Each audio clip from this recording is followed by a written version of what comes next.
Hi, welcome back in here to UCFathletics.com. I'm Scott Adams, along with head coach Joy Williams, as it is Coach's Corner, as we take a look at the upcoming week of UCF basketball. As coach, good to see you again. How are you? I'm good, Scott. Thank you.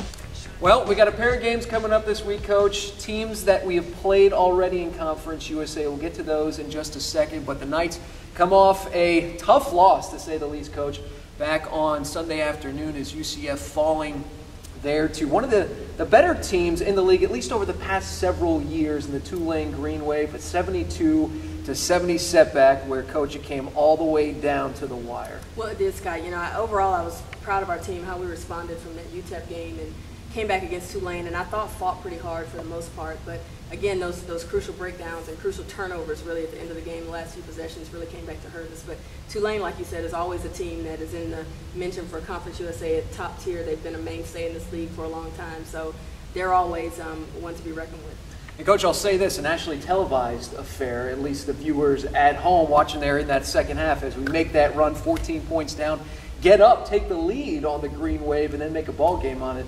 Game of it. At least they were treated to a nice basketball game that day. Well, that was nice. I mean, our previous two nationally televised games didn't go so well for us, and you know, it's about pride. We talked about that after those last two games, and this game on this past Sunday I thought was probably a better one for fans to watch, probably a lot more fun to watch, and really represented our team and how we can play, what we have the ability to do if we just put our minds to it. Coach, the scoring punch, as we had, what, 5 UCF players scoring in double figures? We did. We had 5 players in double figures. We did a lot better job sharing the basketball.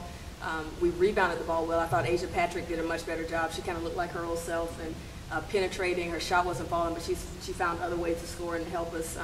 Chelsea Wiley, again, who's played well, who's come on strong these last few games. So if we can keep that up, Danae Daniels, Aisha Kelly, you know, hopefully we'll keep that up, keep that effort up, and even elevate it. On deck for UCF this week, the Marshall Thundering Herd, along with first place East Carolina on Saturday, Coach, as you know, we have another one of those close basketball games, and it seems we've had a handful of those this year. It's just closing out the game is what really has been the stickler for us. Yeah, it has. I mean, we've got to start the game faster and better, but we've also got to be able to take advantage down the stretch and be able to close games out, and we have not done that real well. Kind of disappointed that we have not been able to do that, especially on our home court. That's something that we really felt like going into this season we had to take care of home. So we have 2 more opportunities this weekend. Like you mentioned, Marshall and ECU, both teams are playing very, very well right now. So we're looking forward to getting back here and taking care of business. Like I said, Coach, the return games now happen as we started Conference USA out on the road in Huntington. It's not snowing here in Orlando, which is a good thing, but we got a taste of that early on in the season. Those were our first 2 conference games.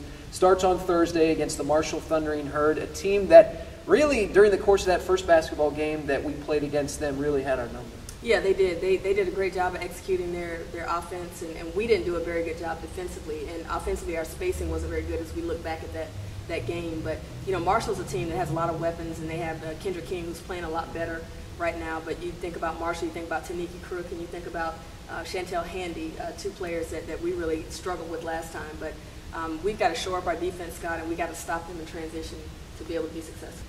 Coach, there'll be another revenge game coming up on Saturday as UCF takes on the East Carolina Pirates, a team that has reloaded. They lost a ton of players in the offseason, but again, Coach, they're the team to be reckoned with, it seems like, as they're atop the Conference USA standings. And that was a game, the first time we played them, that was a lot better than that Marshall game, was it not? It was. We rebounded, I thought, from that Marshall game and came back and played a lot better.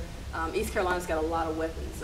They've done a great job. They've got 2 bona fide dead 3-point shooters from the wing, and within Spivey and the other kid on the wing, and then the point guard really gave us a lot of trouble. So they've got some great weapons on the perimeter, and then you look inside and you see Jean Best, who's all of 6'5" and very, very strong and tough to defend inside. So we'll have our hands full again on Saturday night as we try to take down ECU. But a great opportunity for us to be playing the #1 team in the league and see how we can do the second time around.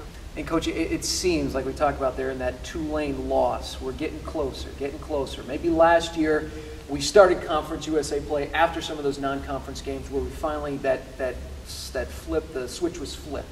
And I think that might be creeping up here to get a sense of that, and maybe even with Emma Cannon coming back into the lineup. Yeah, I sense that, I think our team they're getting hungrier and hungrier, and, obviously as coaching staff, we wanted them to have that type of hunger from the beginning, but, those are lessons that we have to learn. We're still a very young program in the building stages, and we have to learn some lessons the hard way, but, hopefully Emma joining our team will elevate us. Like I said, we had some kids that really played very well, and as she does return, we don't want that to, now everybody to sit back and watch her. We want her to join in and help us where we took off on Sunday, where we left off on Sunday, so hopefully that'll happen. And Coach, despite playing without Emma Cannon, there have been times in the season where she'd gotten into foul trouble and people had to step up in her place. So despite her not playing the past 2 games, I thought we managed that pretty well. I thought we did. I mean, there's been several times this season, to be honest with you, where Emma has not shown up statistically. Her presence was there, and sometimes, that helps with confidence. But, speaking in a true term, there have been a lot of games where Emma might have gotten into foul trouble or didn't play a stretch for whatever reason, and the rest of the team stepped up. So they know that they can do it without her on the court. We also know that with her on the court, that makes us even that much better. So hopefully Emma's ready to go, and the rest of our team is as well. Well, a pair of games for the UCF Knights at home as the Knights close their homestand before going back out the road in Conference USA, as we're coming up to the midpoint, Coach, of the Conference USA season. As on Thursday, it'll be the Marshall Thundering Herd at 7 o'clock, as well as on Saturday as UCF takes on first place East Carolina. That game at 7 o'clock. Both of those can be heard right here on UCFathletics.com, as well as locally in Orlando on 1190 WAMT. As Coach, good luck to your ball club this coming week. Thank you. We'll take it. There's head coach Joy Williams, as you've been watching Coach's Corner right here on UCFathletics.com.